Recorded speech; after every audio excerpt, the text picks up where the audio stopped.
Hey everybody, welcome to Rapid Reaction, brought to you by Byers Auto. We are outside the Horseshoe, where Ohio State remained undefeated with a much wilder game than it maybe could have been over previously undefeated and ninth-ranked Indiana. Buckeyes win 42-35. They keep control of the Big Ten East Division. It's another sort of choose-your-own-adventure, Tim, where Ohio State gets up 35-7. They're in complete control. They're flexing the way that few programs in the country can. And then that secondary lets the team back in. We've seen the script play out a couple times where Ohio State won't be satisfied, and yet it was one of the most meaningful wins that anybody in the country has had this year. Yeah, just think about it. I mean, basically, Indiana quit running the ball. They ran for -1 yards net, but that doesn't matter. They quit throwing the ball in the second half and just kept throwing it. It reminded me of Michigan State on the big comeback here back in 1998. They said, heck with it, we're just going to keep throwing it till it sticks on somebody. And the big plays that they managed, over 27 completions, 5 of them were touchdowns, and huge plays on top of that. I think it speaks a lot about the fact they weren't going to quit. But yeah, you're right. I mean, you're puzzled about this Ohio State defense letting a guy like Freifogel, for example, one of the great receivers in the country, occasionally just be wide open. And so those are all these kind of questions they're going to be answering. The other thing they're going to finish, obviously the last touchdown in this game for Ohio State was Shaun Wade's pick 6. You know, Ohio State's offense threw a goose egg in the fourth quarter. And that's also bothersome because when you're in a shootout, you got to keep shooting. Yeah, Berm, where do you come down on this one? Because it's, this isn't Rutgers that we were talking about. You know, Indiana played very hard. They have an explosive offense that we've seen in other games. It's also fair to ask, if Ohio State's going to play a full 60-minute game at some point, because they didn't again today. We talked all week. Indiana was a better team than they were a year ago. Just having Michael Penix in itself made them a much more viable threat than they were a year ago. He was great. I mean, he was really, really good. Clearly, there are some communication issues in the secondary for Ohio State because the only team I've ever seen have receivers that open is Ohio State. And we watched all day long as Indiana got to Justin Fields. We knew they were going to blitz a ton. I don't think that the Buckeyes did a bad job picking it up, but that's the point of the blitz, is if you hold on to the ball for 4 seconds, there's a good chance you're going to have to deal with some pressure. And Justin Fields did exactly what he said other quarterbacks had done against Indiana, which was panic a little bit. But still, Ohio State was up 35-7. They still had 607 yards of offense. Justin Fields' worst game of his career was almost 400 total yards of offense. It's 2020. This year is just a bizarre thing after a bizarre thing, and there's obviously question marks. You can't watch that team for the third straight game against the best team they played all year and not think that there's a problem when you're giving up 350 yards passing in the second half when you know that your opponent is passing the entire time. That is a problem. There is something going on with the secondary's communication, whether they're just not good enough, I don't know. A lot to work on for Ohio State, but you win, you move on. 2020 is a survivor in advance. I thought Ohio State's defense got into some coverages that were a little more elaborate than maybe they needed to be today from a help standpoint and things like that, and some guys got lost. And then you think about it, Indiana had a chance at a score. I think it was the second half where the kid fumbles at the 7-yard line. I get these all get mixed up in my head now because there were so many plays. Ohio State, of course, had that fourth and one and rollout by Justin Fields and overflips Luke Farrell. And then, of course, Ohio State misses a field goal. Man, we're talking about a possible 100-point game today that was just crazy. Yeah, I mean, crazy is the way to look at it. 2 weeks ago when we were talking about Rutgers, I was in no mood to overreact to it. I just, that's Rutgers. I remember that. And I'm conflicted today because part of me is still saying this is Indiana. Even if they're better, it's hard to wrap your mind around it. Ohio State was a 21-point favorite, and they showed how wide the talent disparity was. That coming out of halftime, scoring right away on that first drive of the second half, it's 35-7. You're basically closing the notebook that this one is over, and you just can't do that with the way that this Ohio State secondary is playing. They're letting, once teams have to do nothing but throw against Ohio State, that's really what you should be doing right now because Ohio State is lost. Yep. Marcus Hooker is struggling mightily at safety. Marcus Williamson, I don't think that he is ready for a full-time role in the secondary. And so when I'm looking at this game, the point is I don't think Ohio State could have played any worse. I don't think you will ever see Justin Fields throw 3 interceptions in a game again. Not even just 3 interceptions. Two very bizarre, and one that one bad read, and 2 that you just can't throw. And it's so ironic because all the time we're talking he doesn't take enough chances. He doesn't. And then today the chances he took were just they were boneheaded plays, and it didn't hurt the Buckeyes because they still go into the half up 28-7. The defense in the first half was lights out. It was dominant. It was dominant defense against a team that we saw could be very explosive on offense. So that's the conflict when I'm trying to evaluate this and put my finger on it, because every team in the country would take a first half or spilling over to when it's 35-7. When Ohio State was playing at its best, every team would be jealous of that, and every team would take it. Now, the bewildering part for Ryan Day is trying to bottle that up and play it for 4 quarters. Now, I also understand that you're never going to play a full game at the highest level. You're going to have mistakes. They are going to happen. But we talked about this in 2018 when that defense was giving up, big plays left and right. Well, they're really good for 90% of the game. Well, you cannot have those breakdowns because they're leading directly to touchdowns. I'll tell you what would bug me if I'm looking at that video and I'm the coaches is the one guy. I mean, Whip Filior make some plays, but the one guy, Whop Filior, excuse me, Whip's his brother, I guess, and Whap and the other guys. Yeah, and Whoop. But anyway, I digress.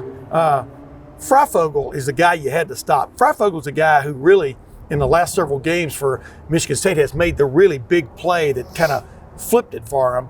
And Ohio State did not do a good job on Ty Freifogel today on a consistent basis. And I even tweeted about this, the idea that Ty Freifogel can get wide open, can lollygag over the middle on a rollout play by Michael Penix, watch Marcus Hooker go running up and then just drift into the end zone wide open, is beyond me when your free safety can never play like that. And it's not ripping on Marcus Hooker. It's his first year as a starter and stuff, but that's an example of what you kind of saw today. And like you said, though, we're going to get wrapping this up, I'm sure, but I want to get to this, Notre Dame, Clemson, that was a hell of a game, right? Well, this was a hell of a game. Yeah. And what the point I made a couple of weeks ago after the Rutgers game is nobody's going to quit playing in league games, especially a team that's on the rise like Indiana clearly is now. Yeah. People weren't paying attention. Yeah, they gave up 600 yards offense. They gave up no offensive touchdowns after the first one to begin the third quarter. I mean, that's the way they played. So, but the thing is, this was a hell of a game, a hell of a Big Ten showcase game. But is Ohio State going to get credit for that nationally?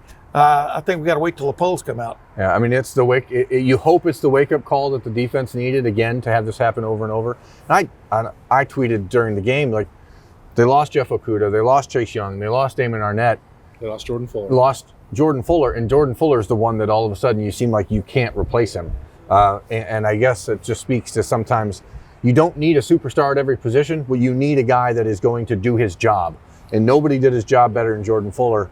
And we've seen in the last few weeks, Marcus Hooker, some confusion with what that job is. And maybe that's because his brother was such a dynamite player and a dynamo type game changer. But that's not what this defense needs from Marcus Hooker. They need a guy who's going to be a stay-at-home, be the last line of defense type safety. Wasn't there a point in this game today, I was texting me, wasn't there a point in this game today when you thought maybe they might just put Josh Proctor back there? And so, I mean, they did get into 2 deep safeties a few times, but I don't even think it has to be that, Tim, because they like and you watch Proctor, right. He's running sideline to sideline. I understand what he brings in that regard. So, to your point, and Berman and I were talking about this, he's going to write about it on Sunday at Lettermen Row. If that's the bottom, and there's no way that Ohio State could play any worse than the secondary, all right, well, you've got Ronnie Hickman, Bryson Shaw. You recruit at the highest level in the country in the secondary. We know that. Yeah. You have those 2 guys. You have Lathan Ransom. If Marcus Williamson is struggling, and there's no reason that Kerry Combs maybe can't pull them out of it. But what does it hurt you to see Ryan Watts or to see Legend Cavazos, who was clear to play? Because there's no downside. You can't play worse than you were. Yeah. And Ryan Day talked about this when he said it was 3 things that could go wrong. The first one that you look at is the personnel. Ohio State's got to be honest about what they're seeing, because this didn't just happen today. No, this is fool me once, shame on me. Fool me twice, shame on you. Fool me 3 times, we got a damn problem. I mean, you're gullible. There is a problem in the back half of that defense, and the linebackers again played a great football game. Pete Warner was his normal steady self. Baron Browning played the best game of his career. Yep. Jonathan Cooper on the defensive line, they only got to Michael Penix twice, but they had pressure on him all game long. The guy was just dropping back and flinging it up down the field. And yeah, sometimes Ty Freifogel made great catches. That happens when you play against great players. Sometimes he was wide open. Sometimes he was wide open. See, that's more of the problem. But it is a simple thing to see there's a problem in the back half of that Buckeye defense right now. And we can sugarcoat it. We've tried to sugarcoat it the last few weeks, probably maybe just because it was, the games are out of hand. But the game should have been a 40-point win today, and it turns into a nail-biter that was almost a season ender. It's just funny when I get all exercised about Freifogel being wide open, but it doesn't bother me at all to see Garrett Wilson get wide open or Chris Olave. You know what I mean? Good teams it is an analysis kind of situation. Yeah, I mean, I enjoyed watching that second half from the standpoint of just watching a team that didn't quit, that figured out a way to go toe-to-toe with Ohio State, just throwing haymakers. They threw haymakers. Most of them didn't land, but some of them landed big time, and that's why they were still in it. But of course, they lost on points when it went to the judges' cards. And you were really impressed by the way Wall Street got after it the last couple of possessions when they had just basically 4 defensive ends. I'm talking about Ohio State rushing the passer and made life miserable for Michael Penix on those two, which were critical. Yeah, and I think that harping on the negatives is probably unfair to Master Teague in this game. That was also a guy who played the best of his career. I'll have to, admit when I have it wrong. He was the bell cow lead back, and he earned that right today. He was clearly a difference maker for the Buckeyes. Garrett Wilson, it's not news, but another 100-yard game, just absolutely dominant in that role. You mentioned Jonathan Cooper and Baron Browning, the guys who really shined in this game. Had to go answer questions about what's wrong with the Buckeyes, and they're also what's right, because there are a bunch of dudes on this team that every program in the country, like I said early on, would trade for, and they would take one half of that just once. But the reason they had to answer, the reason they had to answer questions is because, like I said, the offense didn't score after the first possession of the second half. The defense gave up 28 points, and it became a game. That's why they had to answer, because it's a 2-half game, as I keep reiterating. Flip side of it is Master Teague, one of my favorite plays I've ever seen, when they just said to heck with it and ran student body left, as I call it, Fort left, and he just went out there and they mowed everybody down, and he cut up and scored on finally a breakaway run. He thinks he's capable of that. So he looked like a guy who finally had that 4.33 speed that we've heard all about in the last couple of years. Obviously, the Achilles injury slowed him down a little bit. Looked a little more wiggle today. He got hurt, at the end of the game there. And then one of those couple things today where I'm like, I don't know if I would do that. Like, Ryan Day has been pretty darn good in his time at Ohio State. The decision to not kick a field goal, I get it. You got a freshman kicker who's already missed one. You have Justin Fields. Why not do something a little different there? But this was a chip shot, not a 44-yarder. Yeah, exactly. It's a 24-yarder. It's an extra point, essentially. And then to bring Teague back in the game when he was clearly a little gimpy there, instead of riding Trey Sermon, who ran the ball pretty well today as well. Yes. Buckeyes ran for over 300 yards. I think maybe those are a couple things where I would look back and I'd go, I don't know, man. This is so queer. Because they run for over 300 yards. They amass 600 yards of offense, but they made enough great plays to win the game, and then they made enough gaff plays or gave up plays to let it be a game. This is so weird. Yeah, any not to belabor the point, but any other program is going to take that because it's a top 10 win. And Ohio State, Notre Dame over Clemson, remember? Yeah, it's just the standard that they're holding themselves to, and that Alabama can throw the football. That Clemson's going to throw the football, and that's, I think, why the mindset of this team. They're not trying to beat Indiana, even though we know what the stakes were today.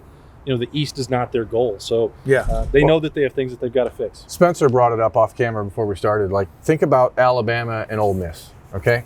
What was that, a 56 to 40? 48 points. 48, it's crazy. 62 to 48 or something like that. Alabama fans aren't going to hang up the phone after that one and say, this is over, we can't win. You just move and you get better. The Buckeyes are one of the 3 most talented rosters in the country. They just have some things that they got to fix. And I think that a game like today puts them in a position where it's easier to recognize, we do have a problem, as opposed to what they did after Penn State and after Rutgers, where you can sort of slough it off and say, now you know. Yeah. Instead, they'll just, they'll go into this week. Illinois is going to be a chance really to get better. 42-35, Ohio State wins over Indiana. They are in control of the Big Ten East Division. Big game here. It's in the books. Breaking it down. Rapid Reactions brought to you by Byers Auto. That's Tim May and Jeremy Birmingham. I'm Austin Ward. We'll see you next time at Lettermen Row.